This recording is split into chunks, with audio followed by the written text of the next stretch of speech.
datang surat dari kantor pajak, dia takut, wah suruh bayar pajak lagi nih, padahal emang lagi nggak ada penjualan.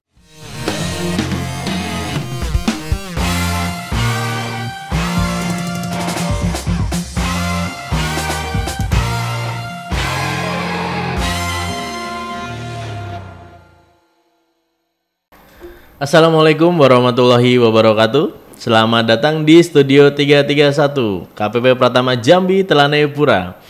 Ini adalah podcast perdana kita. Jadi nanti kedepannya kita akan membahas tentang berbagai macam hal yang berkaitan dengan perpajakan. Tentu jika ada masalah kita akan temukan solusinya di sini. Ngopak ngobrol pajak.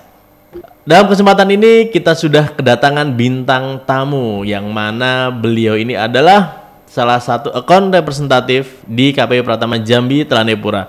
Welcome Mas Ari Rama Setiaji dengan senyumnya yang manis. Wah, gimana nih kabarnya? Alhamdulillah sehat Mas Adit. Iya, gimana iya. kabarnya Mas Adit? Saya juga alhamdulillah baik. Tadi sempat pagi olahraga kita ya. Iya benar. Mas Haji, di podcast kita yang pertama ini kita mengambil tema yang mungkin akan menarik dan mengundang antusias teman-teman kita di warga Jambi tentunya. Oke. Kita akan bahas tentang UMKM. Oke, Nah, UMKM. pasti nggak Mas Haji sudah sering langsung berinteraksi dengan para pelaku UMKM khususnya di wilayah Jambi.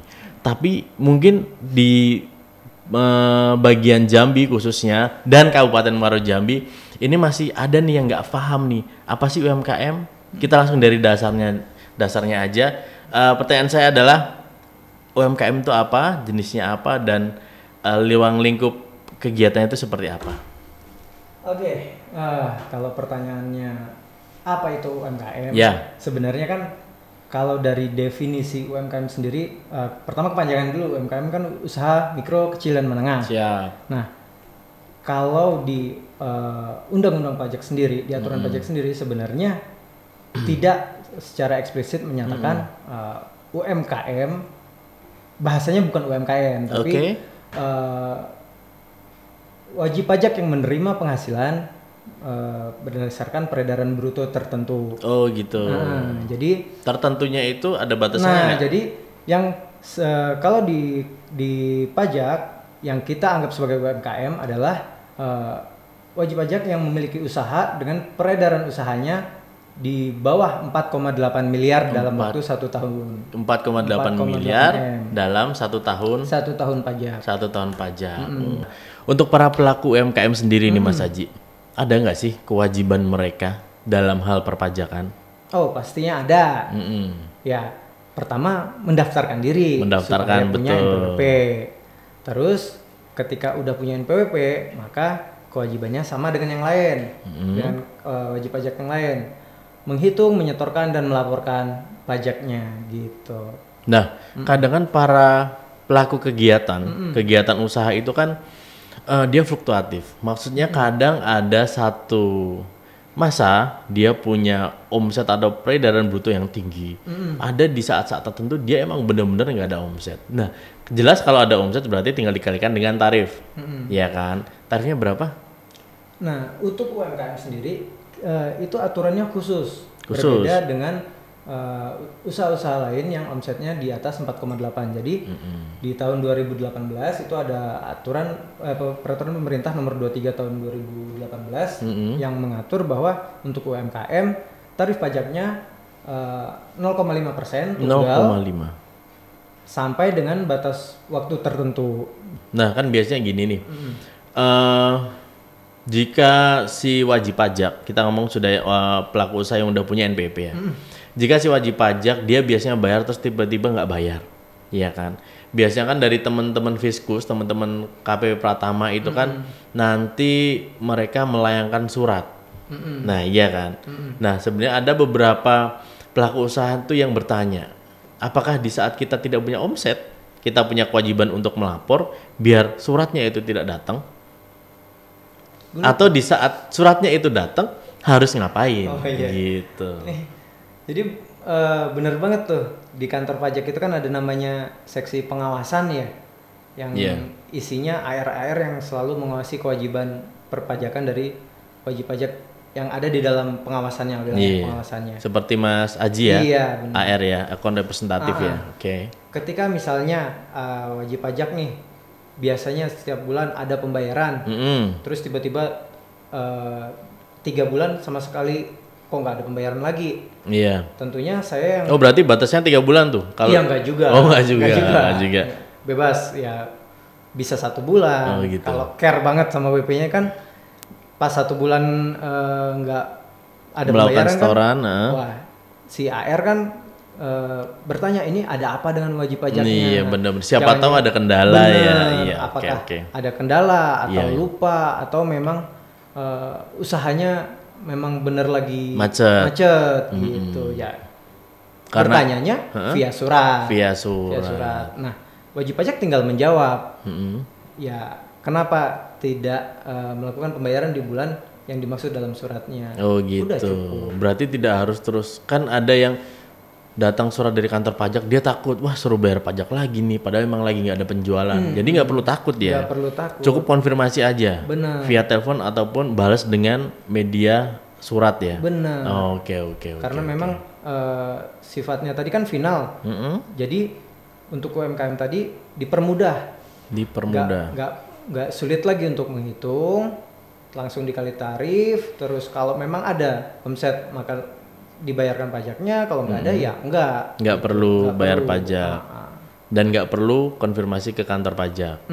Oke. Nah, di saat si pelaku kegiatan usaha yang kita bahas adalah UMKM ini sudah mempunyai NPWP, apa sih kewajibannya, Mas? Tadi jadi sebenarnya konsep setiap yang punya NPWP kan kewajibannya sama, menghitung, menyetorkan dan melaporkan. Berarti tadi kewajiban menghitungnya udah kita laksanakan, berapa omset kita dalam 1 bulan, terus dikali dengan tarifnya, udah kita laksanakan hitungnya. Terus lanjutannya menyetorkan, kewajiban berikutnya kita setorkan ke bank atau kantor pos atau tempat-tempat pembayaran yang sudah ditunjuk. Dengan stop dulu nih Mas, banknya apa aja nih? Bisa di semua bank. Semua bank? Di kantor pos juga bisa. Kantor pos juga bisa. Di Tokopedia juga bisa. Di marketplace pun udah bisa ya? Iya. Oke. Dengan sebelumnya kita bikin yang namanya ID billing. Setelah kita bikin ID billing, nah kita tinggal setor di tempat-tempat pembayaran tadi.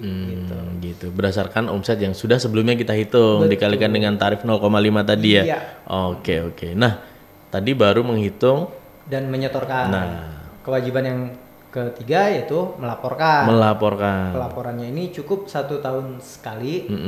Namanya penyampaian SPT tahunan, surat pemberitahuan tahunan. Datang lagi tuh si pelaku UMKM kantor pajak. Iya, zaman dulu datang. Zaman sekarang enggak perlu datang. Kita udah ada yang namanya penyampaian SPT melalui e-filing namanya. Jadi kita cukup buka websitenya www.pajak.go.id. Nah, di website itu nanti kita tinggal input berapa yang udah tadi kita hitung 1 tahunnya berapa.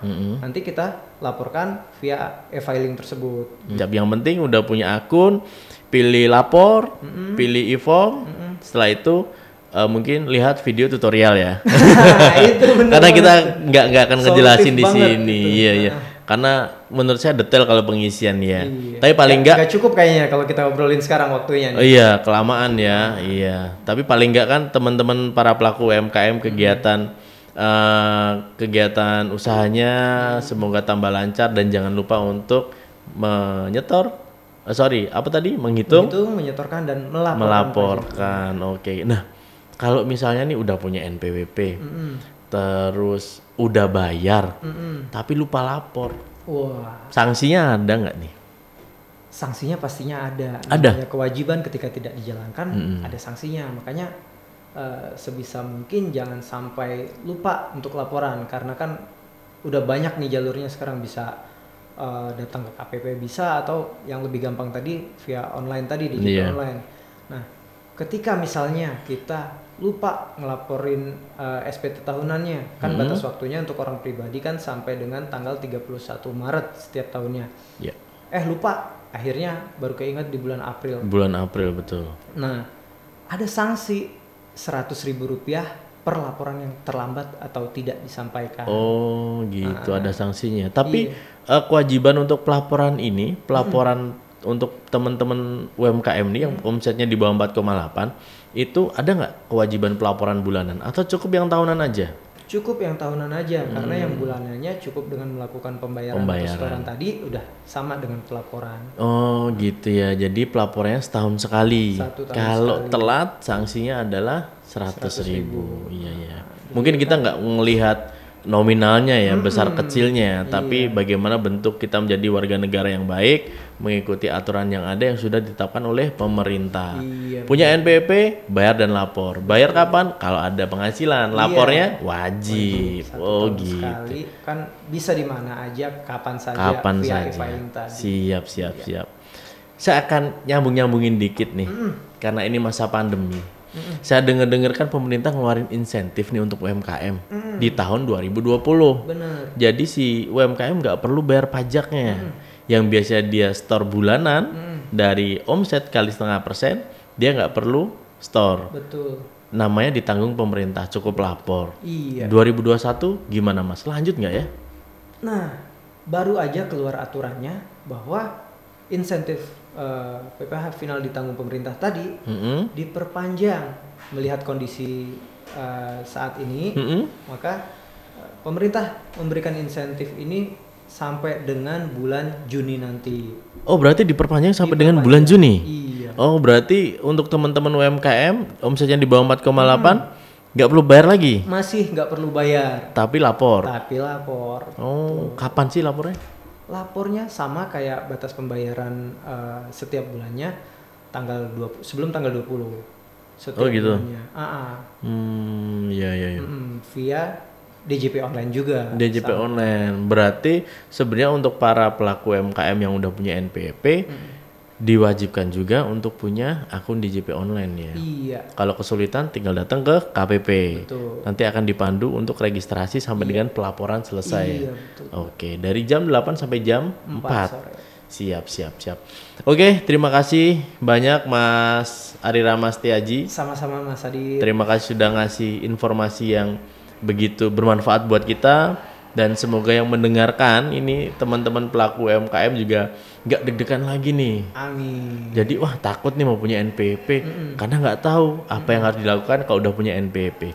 Semoga terjawab nih karena obrolan kita di sore hari ini. Sebenarnya juga kalau orang pajak itu doanya semua pelaku usaha itu makin berkembang gede gitu. Nggak ada orang pajak pengen usaha wajib pajaknya kecil. Iya.